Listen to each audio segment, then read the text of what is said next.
Hi YouTube. I thought I would do a quick video here on my review and give you some installation tips of my new dash camera I bought for my 2025 Nissan Frontier. What I ended up buying is a Vantrue S1 Pro. This is a 2-camera system. You have your front camera and then you also have a back camera. So the front camera you can see is up there, and then the back camera you can see I have it back there. Okay, so I did end up buying some accessories with this to make the installation easier. I bought Vantrue's Hardwire kit, which allows you to have it connected to power all the time. That way I didn't have to use the cigarette lighter adapter and have the wire in the way with that. I also then bought an accessory connector from Nissan that will let you tap into the power of the vehicle without splicing or running fuse taps. There's several places where you can connect in that way. One of them is down under the fuse box on the driver's side, and there's another one on the passenger side as well. I ended up going with the one on the driver's side. And then finally I also bought a Polarizer filter for the dash cam, and the reason you want to do that is because that helps cut down on some of the glare you get from the sun reflecting off the windshield and reflecting off the dash itself that will show up in the camera. So this gives you a little better picture.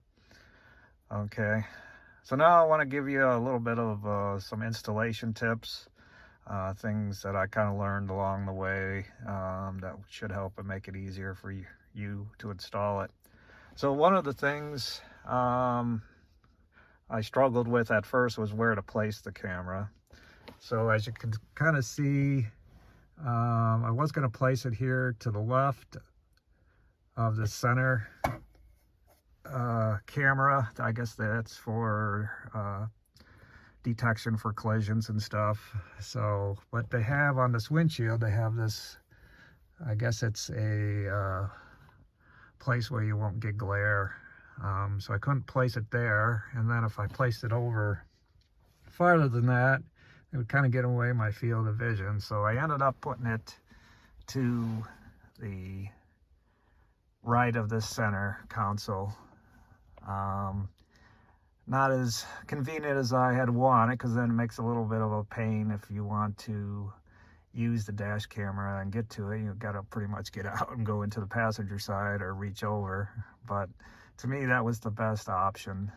I also had to be a little bit careful. I wanted to kind of keep it as close to that center console as possible, but I ended up having to move it back over to the right even more, because if you get it too close, you're going to end up seeing that in your picture. So as you can kind of see, there's probably about 1.5 inches distance between that, and that's kind of what worked out for me. Okay, so some other installation tips. What you're going to want to do is pop this off. There's a couple of trim connectors. You can just kind of pop this off. Pretty easy. What else you're going to have to do next is you're going to have to take off some trim to run the power and to run the line to the back camera. So what I ended up doing, you have to pop this off. There's a couple of connectors on there. To make that easier, you can pull this rubber trim down, and pretty much almost need 2 hands. I can't do it with a single hand.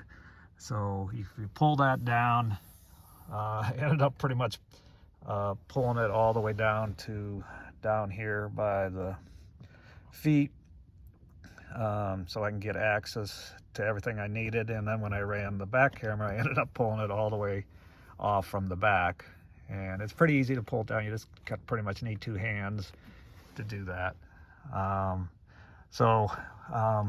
When you pull off, I'm not sure exactly what you call this, whether it's the A-pillar or what, you're going to notice behind there's your airbag, so you're going to want to be careful with that. But this plastic piece is tethered to the side of the vehicle with this strap, and because of that, you can't easily get it out of the way enough to run your wires. So I ended up on one side of the tether, there was a screw that held it to the plastic trim piece, and I ended up having a little shorty screwdriver and was able to get that screw out so I could totally take this piece out. Now when you do this, you got to be careful. You don't want to, this vent is loose, so careful that that doesn't fall out and you damage it. So when you take it off, just be careful with that. So once you get that out of the way, you're also going to want to pop off, like I said, this bottom piece here to get access to your accessory connector. And to do that, you're going to have to remove this other piece of trim. It's kind of underneath my floor mats right now. But what you'll have to do is remove that piece of trim to get this done. And then when you're down there, there's only one connector. Let's see if I can get it to, there it is, toward the top. You can get that out, and then this piece will come out. Okay, so what I ended up doing was I hooked everything up on the camera side and then kind of taped the 2 wires together. And then I was able to use the little trim tool that they provided and ran it up here and pushed it underneath this headliner trim. And then when I got to this corner, I had to run it down the side here. Now I read a forum on a Nissan forum where other people have wired accessories up here like a dash camera. And there is already wiring up there. So what I did was I was able to zip tie my wiring to the existing wiring. And then as I got all the way down here toward the windshield, I ended up, there's a little bit of a passage from all the way up here all the way down to there. Kind of hard to find, but if you get underneath the dash, you can kind of see the light when you're underneath there, and was able to run it down that area. Now once I got down to there, I'll put a picture. There's an accessory connector that you'll have to untie, and that's where you're going to get your power. Now there's a bunch of different cords on there depending on how you want to wire this. So you just got to make sure you find the manual for your accessory connector and use the correct wires. So basically, I think there was 3 wires on the Hardwire kit, at accessory, power, and ground. So I was able to find those 3 wires on the accessory connector and wire it into there. And pretty much after I got it in there was a little bit of excess wire you had to deal with, and I ended up zip tying that up out of the way. I thought it was going to kind of be a big deal to run the back camera, but it wasn't as bad as I thought. So like I mentioned before, what you're going to want to do is pull away this rubber seal here, and then you're going to have to also pop out this back piece here, so you can then run it along the base here. And there was a few places that I zip tied it along the way, and then once I got it up to here, I was able to run it up top and then behind this seam here, and then back underneath the base here. Okay, so I ended up, you got to be a little bit careful on where you mount this as well, because I have the sliding window. I'm not sure if that's a standard option or not. I think it is.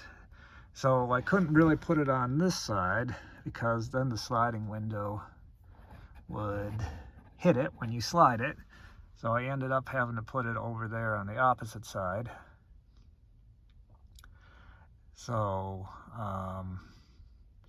that's the way I did it, and it kind of worked out okay. I thought it was going to be short on wire, but I had just enough to do what I needed to get that done, and ended up sticking it to the windshield using the 3M tape.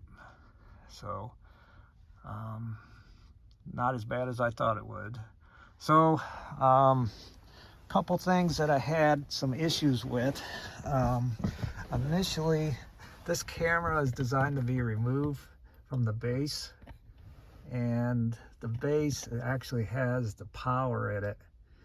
And when I first got it, the connection between the camera and the base was really tight, but then after taking it off and putting it back on a few times, it seemed to get quite a bit looser, up to the point where it wasn't wanting to get connection all the time, unless you pushed it real hard. And it didn't seem like there was like a detent. You know, normally some of these things, when you slide it in, it will want to click in, but it didn't have anything like that. So actually had a couple times where it disconnected from the power and didn't want to turn on. So I ended up getting a hold of the manufacturer, and kind of had to go back and forth a few times to explain my issue. Kind of took longer than I wanted, but they ended up sending me a new base block, and I put that on, and it seemed like it's gotten better. So just be a little bit of aware when you install that could be a potential problem. Just make sure it's pushed on there firmly. I won't go through and show you how the camera works. There's some other videos online about that. I will, though, go ahead and attach one or two different videos to kind of show you the clarity of it. So far, I'm pretty happy with it. Some instances the clarity is not as good as I had wanted to, but for the price of the camera, it seems like it's a pretty good deal. So basically that's it. If anybody's got any questions, leave them down in the comments. Thanks.